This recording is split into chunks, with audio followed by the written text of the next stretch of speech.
McCarthy from the Emory University.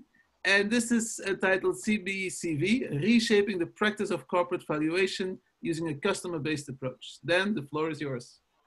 Thank you very much, Koen. I actually think Kusum's question perfectly dovetails into this talk, and it's related to, I think, one very relevant question for Shuming's application, which is, what is the total amount of value that was created by introducing the chatbot innovation? And that's exactly the sort of thing that I think this methodology can help estimate.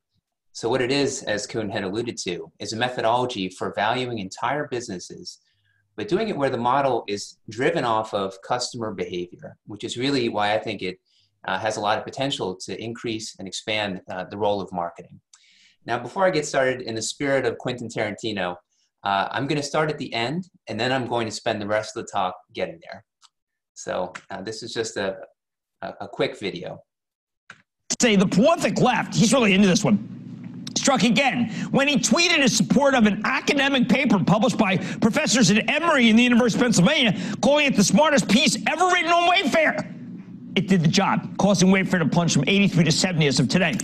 What was so devastating about a high-level academic paper? The professors tried to come up with a way to pin a value on Wayfair's current and future customers based on how much they make from these customers versus how much they spend to acquire them. Yep, so that was Jim Cramer on Mad Money talking about an academic paper that I'd written with Wharton professor Peter Fader, doing a customer-based corporate valuation on a company called Wayfair. They're a furniture retailer based in Boston.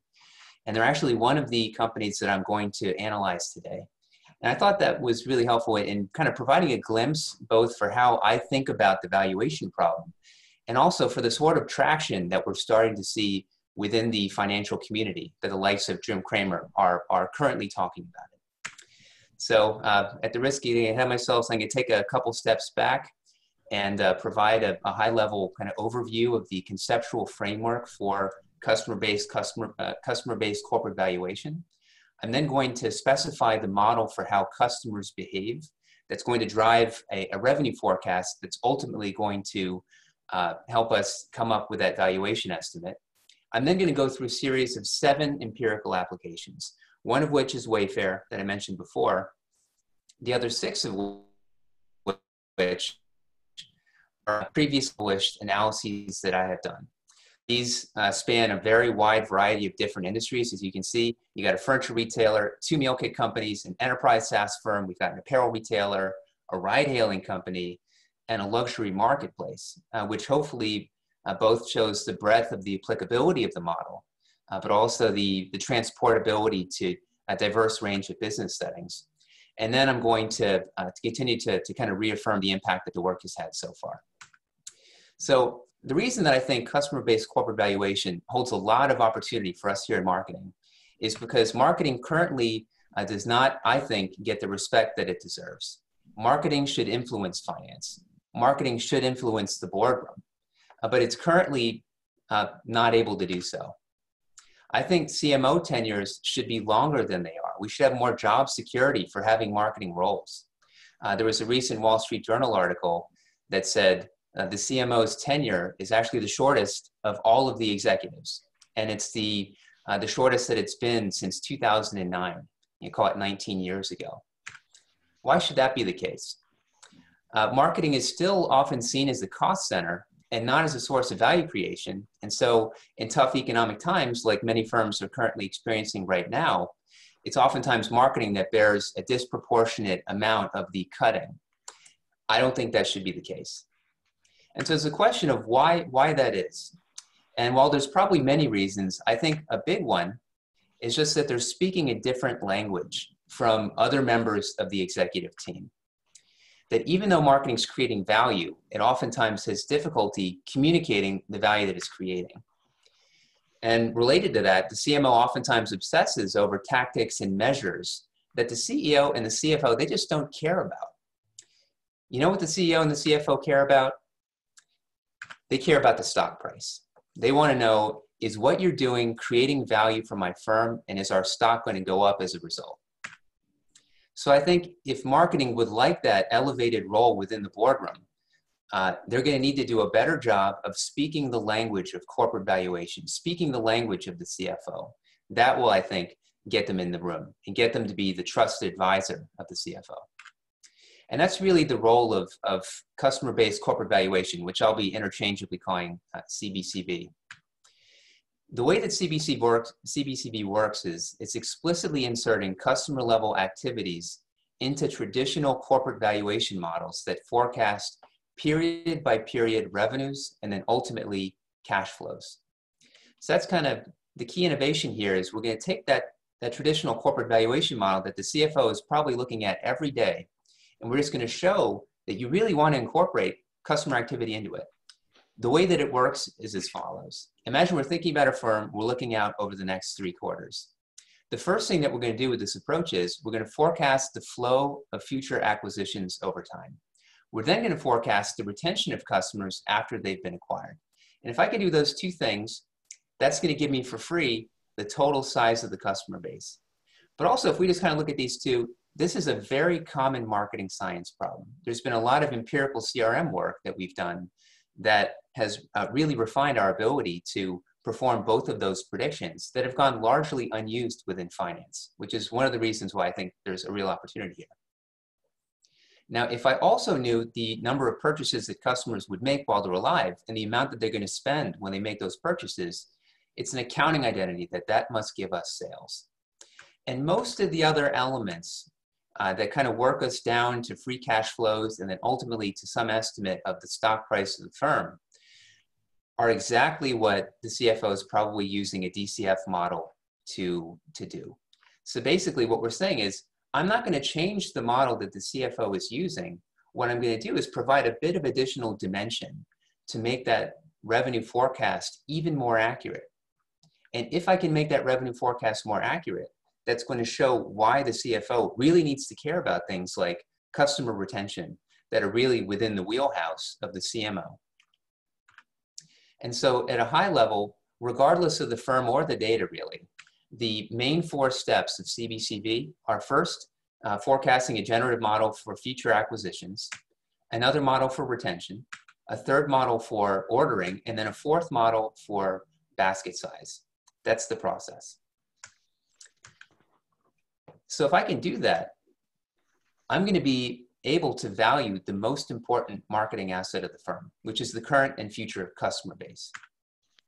I'm also going to have a value creation resource allocation framework that the marketing department can use that CFOs could buy into. And then finally, as I'm going to show over the course of this talk, the approach, it's conceptually simple, it's easy to explain, it's very transportable to a diverse range of businesses and business settings. It requires a very minimal amount of data. So if we had a lot of data, we can specify a very rich model. If we didn't have a lot of data, we can still make very accurate predictions that are better than current best in class, as I'm going to show. And it's so easy that external stakeholders like myself can use it on companies like the ones that I'm doing here today. I have not spoken with these 7 companies about these analyses. This is all just as an outsider looking in, which I think is one of the appeals of the methodology, that it doesn't require detailed data. So along those lines, some of the questions that CBCV can help address are, for marketing, how much value did we create this quarter? I can compute that by just comparing the delta of the valuation of the current and future customers last quarter to this quarter. I can also use this for competitive intelligence. To the extent that my competitors are publicly traded and that they're disclosing that minimal amount of data, I can use this to understand their customers much better and benchmark ours against theirs. And I can also use this for resource allocation, because again, this is a valuation method. And so that essentially can give us the ability to compute a return on investment, which is why I think for something like Shoeming's application, this could potentially be a useful tool even there. For the CEO and the CFO, it helps them communicate the company's value in a better way. Oftentimes when they're going public, the companies these days are still losing lots of money. So if they can frame an argument for the unit economic health of their customers, that can create a picture, paint a story of a path to profitability that wouldn't have been possible otherwise. It provides unique insight into, again, the value that marketing is creating, so it can help us answer the question of Should we fire the CMO, or should we give the CMO a bonus? And then finally, I think the CFO is going to increasingly get questions from the investment community about things like the retention. And so they're going to need to be able to answer those questions. Just as an example of that, this was a video of one of the analyses that I did on Blue Apron being referred to by Scott Galloway on CNBC. We have a company that, according to Bill McCarthy, an assistant marketing professor at Emory, did some great analysis. They have a 70% churn within the first 6 months. So you effectively have to reinvent this company every 15 months and start over. Bill Galloway was saying, they really need to have good answers to questions about things like, what is our retention and why? And can we get it better? And then finally, and this is perhaps the most obvious, financial analysts will find this useful because it gives them better predictions for future revenues, which will inform their investment decisions. So again, the main thing that we need to get this model off the ground are generative models for 4 processes: acquisition, retention, ordering, and spend. And with those models, essentially, the game is to fill in all the cells of 3 what I call cohort triangle matrices. The first is the total number of live customers by cohort over time. So that's what we see over here. The rows represent cohorts, the columns represent time points. And the acquisition process essentially gives us the diagonal of that alive cohort triangle. So for example, in April of 2014, I acquired 8,529 customers. The retention process gives us the off-diagonal elements of that matrix. Now, I acquired 8,529 customers in April. Because of customer churn, which I'm estimating, I would expect 5,282 to still be with the firm at June of 2014. If I had a statistical model for the number of orders that are placed while customers are alive, that will give me the corresponding matrix for the total number of orders that are placed by cohort over time. Sorry, somehow my PowerPoint just froze.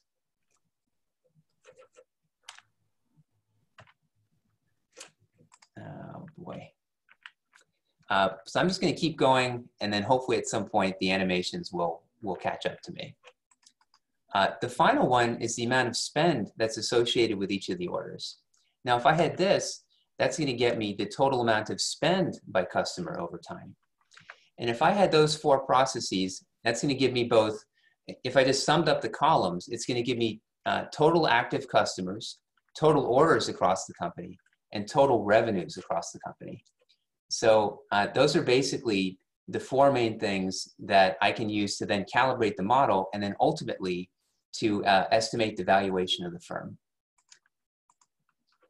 All right, so let me try and just stop sharing and then restart sharing. Just give me 1 sec over here. I'm just gonna take this PowerPoint. I am going to turn it off and then turn it back on again. Okay.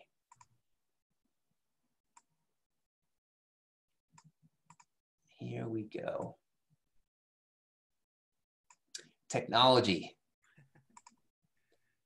You started from the next slide, then hopefully you won't get stuck with the, Yep. All right, here we go. I just turned off PowerPoint, and then I'll just turn it back on again. Okay. What's funny is that slide didn't have a whole lot of, there was nothing interesting about that slide from, that would slow us down. All right. So I can reshare my screen and then just pull up the subsequent slide. So,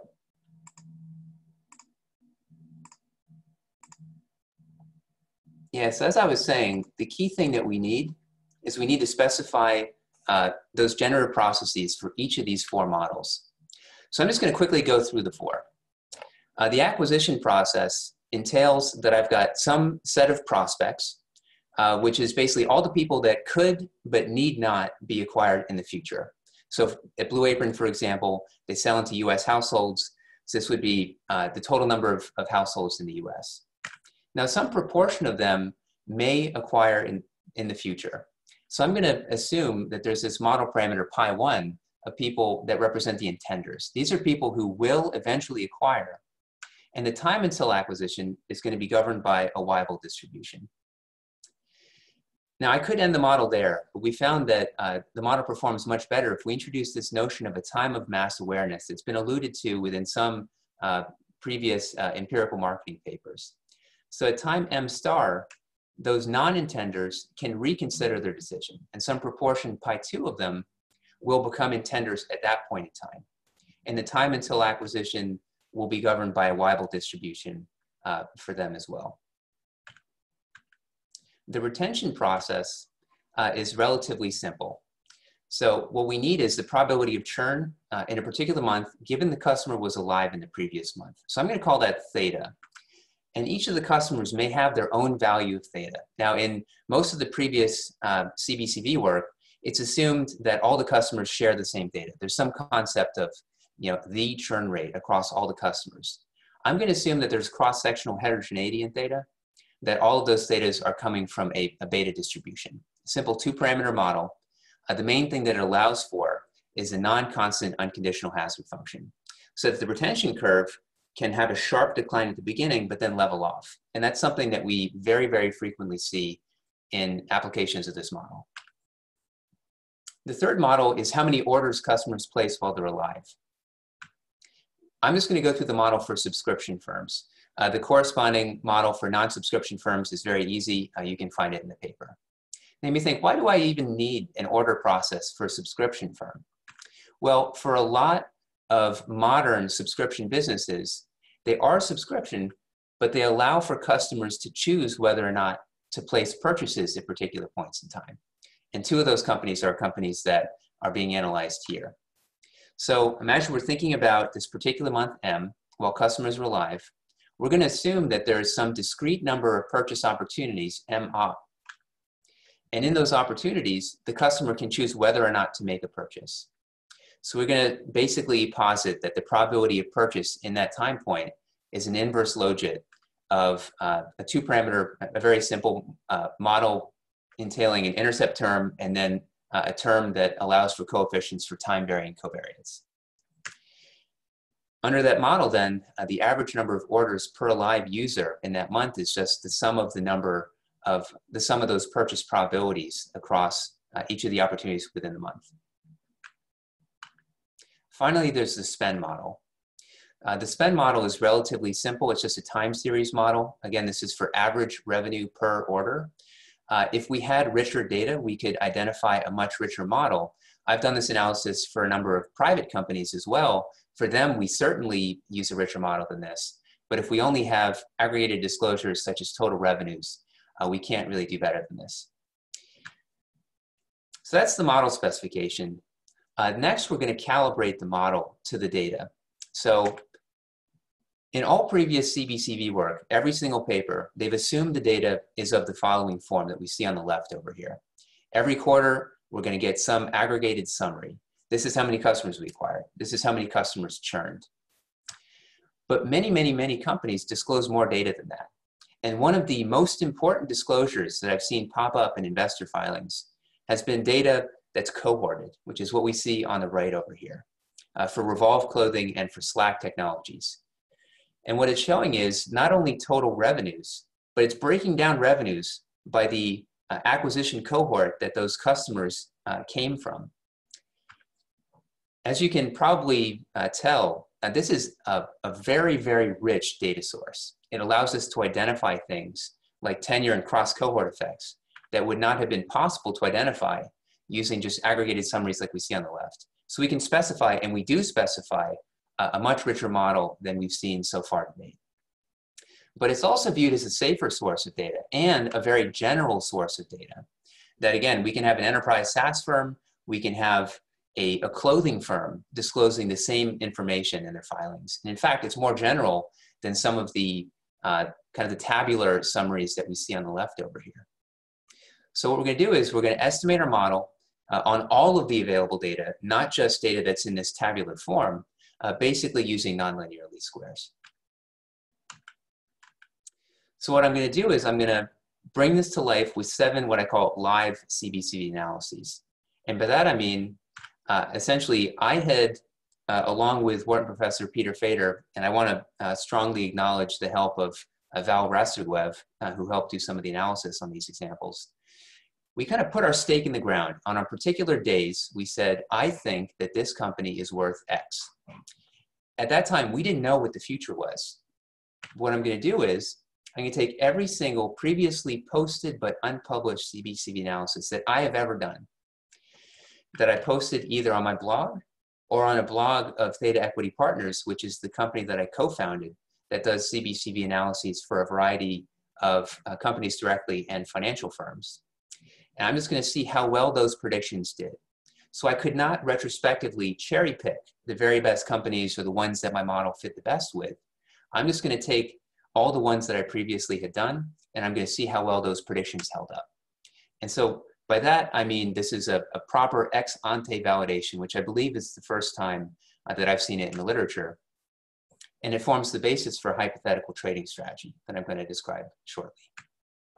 So first I'm going to validate the model, and I'm going to compare this proposed model to those of 2 of the prior CBCV CBCV models that we've seen in the literature. I'm going to evaluate all the methods on the basis of out-of-sample mean absolute percentage error, or MAPE, where we basically predict what future disclosures after the time of our analysis would be, and then compare it to what the actual disclosures ended up being.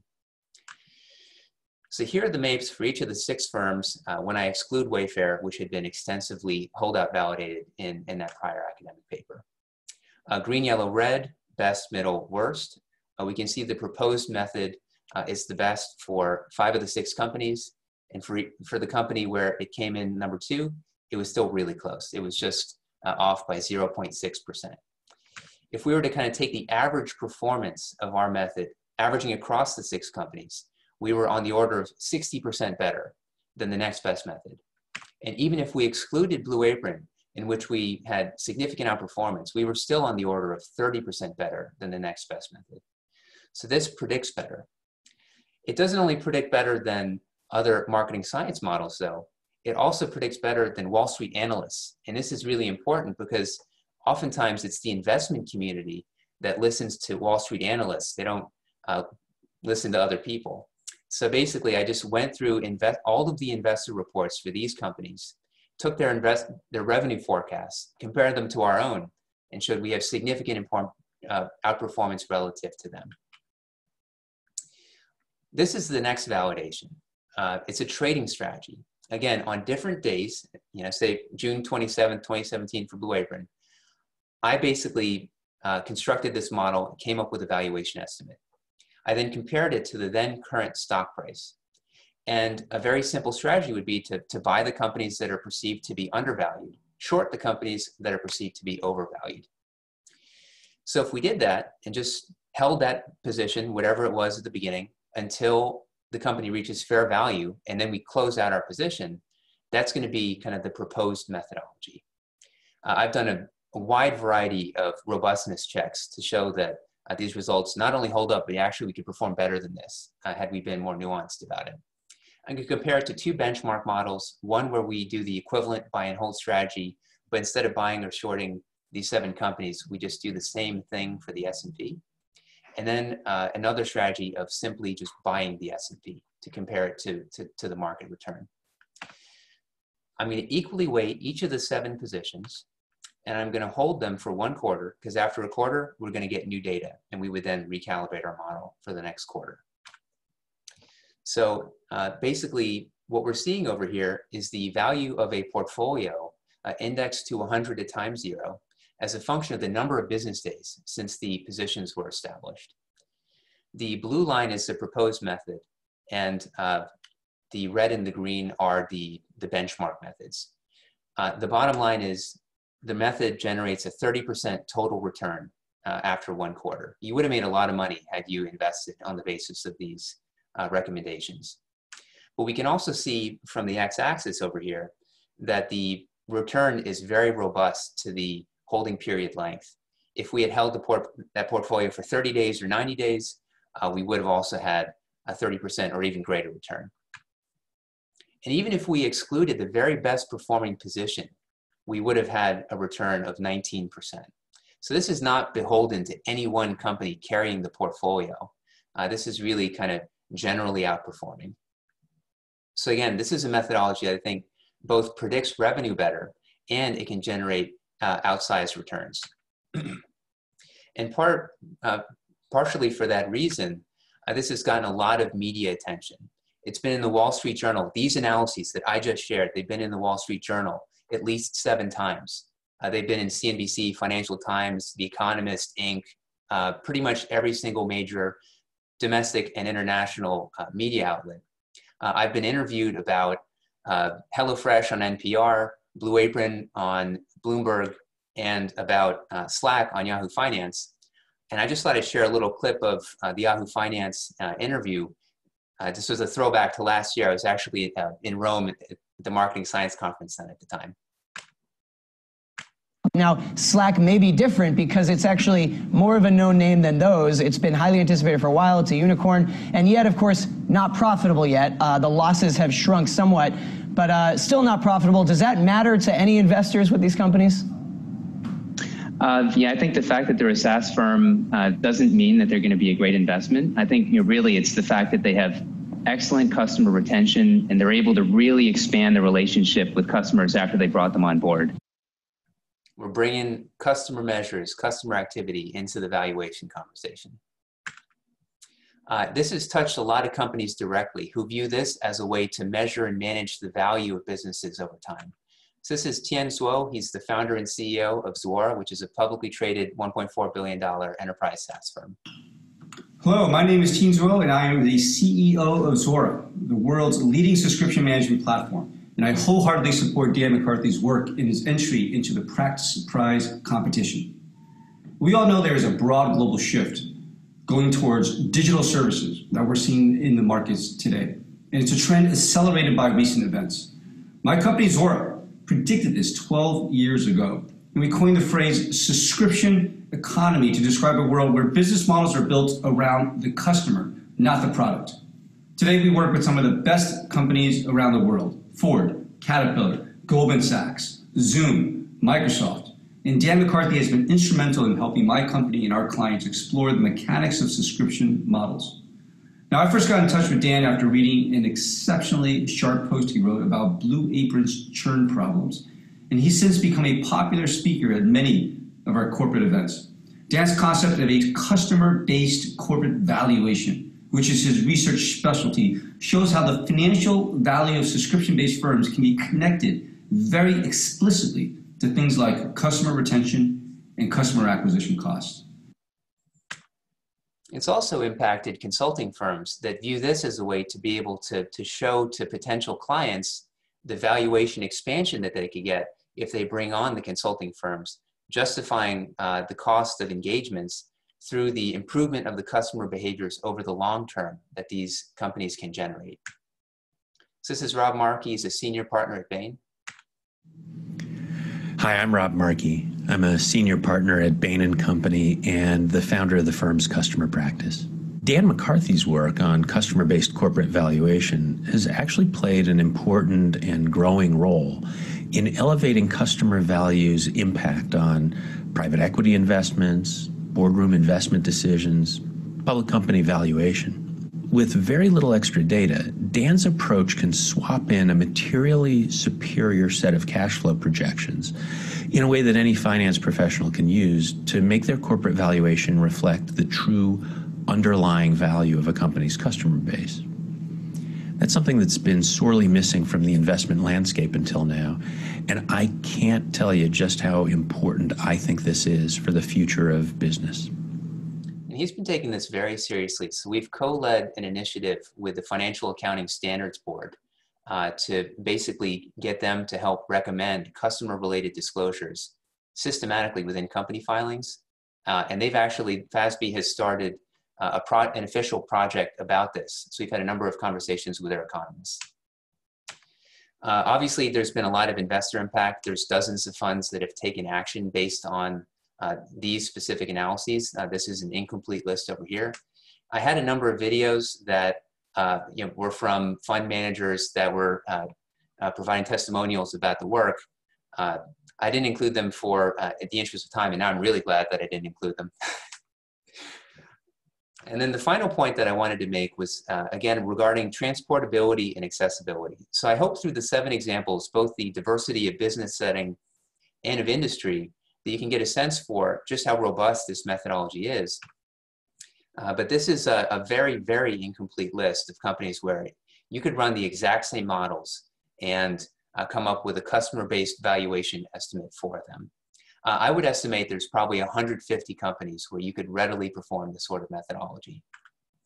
And to improve the accessibility of these methodologies, should this get accepted, I'm going to make an Excel implementation of the subscription CBCV model available as well, so people can be able to take advantage of this themselves. So I hope this has given you a sense for, I think, the promise of customer-based corporate valuation, both the effectiveness in terms of helping investors do what they do better, but then really being a way to get the CMO into the boardroom, and again, to become the trusted advisor of the rest of the executive team. So that's all I have. I think hopefully we finished reasonably on time. Excellent. Yeah, thanks. Despite the hiccup, you were able to finish on time. Let me give the floor first to Michael Cohen if you have a question. I certainly do. So I thought it was really interesting that you motivated this with like the CMO's position where they sit today, short tenure, question about the talent that belongs in that seat. We've seen lots of adoption in your, clear evidence from the financial community, financial stakeholders, investors, that it's pretty easy to get them to buy into a consumer-centric mindset around an analysis that uses the data available to be able to value firms. Have you thought, or how would you help us think about dealing with some of the change management challenges that are going to be required to get CMOs to be, to fall in line here with consumer-centric measurement practice and aligning with the CFO? The market will put pressure on the CFO and the CEO, but I in my own job on a daily basis, the change management required for the CMO is the biggest barrier to getting adoption of your great sort of work in the marketing organization. Yeah, it's a very good question, and definitely a very relevant one. So I guess the 2 thoughts on that. One is, if the market adopts it, the companies will have to adopt it one way or the other, whether they choose to accept that fact or not. I think the way that I think your broader point that the CMO will need to change how they think about their business is a very valid one. I think basically the way I've described to other people is the sort of metrics that they're going to be held accountable to, that will be on the dashboard for the CFO, are going to be a bit higher level than the CMO is traditionally comfortable with. And I think that's just going to be something that they're going to have to get used to, that they're used to thinking about very specific measures like click-through rates. And ultimately now they're going to be held accountable for their retention curve, perhaps by cohort, but it's a bit higher level than that. Ultimately, to the extent that that's what the CMO has unique insight into, I think that should hopefully elevate their power. But they will be uncomfortable for some period of time while they kind of adjust to that kind of new accountability metric. Is it enough just to change their compensation arrangement? Certainly, we've now spoken with people at Spencer Stewart about using this to change executive compensation. So currently, as you may know, companies are oftentimes paid on the basis of some sort of dashboard of measures like EBITDA, stock price performance. Well, wouldn't it make sense to have something like, customer-based value expansion as part of that set? It makes a lot of sense, and in some sense, the executives may favor it because they may view that their stock price is harder for them to control, and there's so many reasons why a stock may move, that this may be a less volatile measure of their true underlying value creation. Dan, I was wondering, can you tell us a little bit about how this works with, or how this works around heterogeneity of product offerings. For instance, I noticed that you showed this could work for telecommunications companies, but we see that there are vast differences in acquisition, churn rate, and order patterns and basket for product lines like post-paid versus, let's say, tablet subscriptions. So how does this handle that? Yeah, so we've actually run the numbers on 3 telecom firms. When I did those analyses, we had access to the internal transactional data. So there, again, you can use the same CBCV framework, but you're absolutely right that we specified a much more complicated model where every period the customer may have a portfolio of services. It may be cable and internet, it may be just cable, and that portfolio may evolve over time. And then there's going to be some spend associated with the portfolio. So certainly, it's going to be the same kind of building blocks that I described here, just a bit more complex of a model. If I did not have that data, if I'm an outside investor, I've actually performed a few analyses on a few different telecom firms using their public data. You're going to have to make some simplifying assumptions. So again, an investor, they're only going to be able to observe something like the total number of subscribers, maybe broken out between prepaid and postpaid. So certainly we'd have the ability to do separate models for each of those customer segments, but we wouldn't be able to go a whole lot deeper than we would if we had access to the internal transactional data. I had a question about organizational impact. I mean, this is a super interesting model, and I love its simplicity and accessibility. I mean, it's layered complexity, which is also interesting. But it's so far your focus seems to be from like the CMO up and out. Super important, but really where the stuff gets made is from the CMO down. And I was curious about cases or instances or impulses to use this to drive into the marketing organization to improve accountability around individual tactical marketing decisions that people are trying to make. Should I go blue or red? Should I go up or down? This campaign or that campaign? Just all those decisions that get made. It seems like the accessibility of this and its ability to link up to, from the CMO out could be a super tempting way to help drive that kind of sense of accountability much more deeper in the customer experience management part of the organization. Yep. Thank you, Bain, or into the marketing and advertising and mix kinds of decisions that people make. Yeah, I had 3 thoughts on that. One is, first to the point of customer experience management. To the extent, there's a lot of companies now they're really interested in things like Net Promoter Score. This gives companies a way to be able to justify an investment in an NPS boosting project. To the extent that you are inside the firm, you have all the granular data.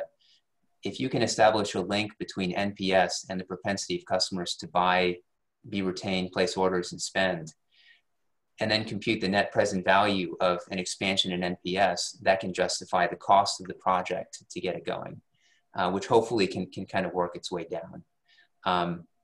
Another thought is actually related to a previous company that I co-founded called Zodiac, which was a predictive analytics software as a service firm. Typically, we were working with marketing departments to help them make those exact same tactical acquisition retention decisions. So there again, the setting would be internal data. But what we would do is we'd come up with estimates of the individualized customer lifetime value for every single customer. And we would then kind of regress that against other features of those customers or against things like service interactions to be able to say, higher value customers are associated with this, that, or the other thing. And so that could be a way to very directly take the same kind of high level CLV driven framework and use it to essentially improve those measures directly at a tactical level. Dan, may I? So all of the examples of companies that you've looked at are direct to consumer things, right? So you're looking at customer valuation for DTC. I'm wondering if you've given any thought to or done, I'm sure you've given thought to it, but if you've done any analysis of companies that work through distribution partners and whether the exact same kind of analysis could be applied to those distribution partners, and whether in those cases your valuation would be less close or more close to stock prices given differences between D2C and distribution? It would be harder. Yeah, and I know, Greg, for example, you're at Coca-Cola. I've actually spoken with people at Coca-Cola, but it's typically the people in the venture, the VEB group that deals with direct-to-consumer businesses. And I think that wasn't a coincidence for the reason that you're saying, Kusum, that essentially it's going to be an easier exercise for direct businesses, or for companies like Coca-Cola, the direct businesses within the overall corporation. For companies that work through distribution partners, the key thing is having visibility to the end consumer. So if I'm primarily selling through companies like CVS, for example, and putting my product on their shelves, I won't necessarily see individual people making purchases. And it's there where it gets a little bit harder, but there's ways that you could still use the methodology. Typically, it involves getting alternative data sources. So if I can get data, at the household level in a panel format that I think is valid, that can still provide me insight, especially if I'm able to then incorporate a methodology for the non-representativeness of the people within the panel. So that's actually the topic of a paper that I just wrote and was just accepted in Marketing Science, where we use these alternative data sources, whether it be scanner panel data or credit card panel data in our case, allowed for the possibility that the underlying panel members were not representative of the overall company, but then matched it against whatever we do know at the overall company level to debias the panel and come to those population level insights. Do you have time for a quick follow-up, Kun? Yes, we do. Okay. So from what I'm hearing then, I know you chose to analyze a lot of subscription new internet digital age companies. But the kind of data you need would be very, very available, maybe not publicly, but available at least within B2B companies, because all of that is direct to customer. Is there something about your methodology that is particularly useful for new evolving companies and less so for mature established companies, or was it just underlying that is two things: whether it's applicable to established B2B, and two, you pointed out in your saying that you didn't really have self-selection in your sample because you took all of the companies that you had ever evaluated and put them to this test.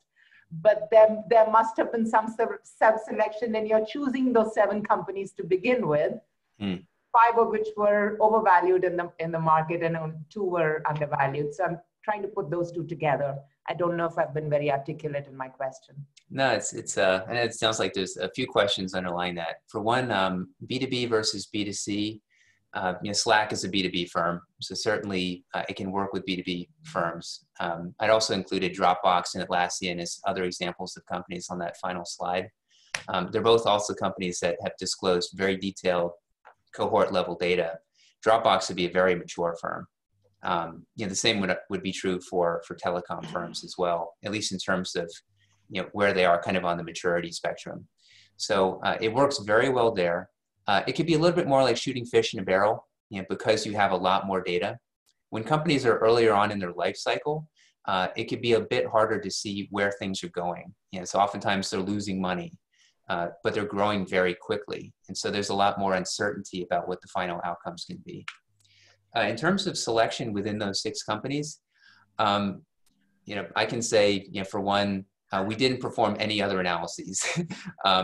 And also that it's kind of incentive aligned that it takes a lot of work to put these together. And so by the time we get to the end of the exercise, if we put in the work, even if the conclusion was that the company was fairly valued, we'd probably put it out there just as a sign that, hey, this is our new analysis, and these are the insights that we glean from it, even if the valuation results aren't exactly that exciting. But yeah, I don't know, hopefully if that addresses your concern, but certainly it's a very valid one. Thank you very much, Dan. We have to go to our next presentation, which is about the comprehensive effects of Salesforce management.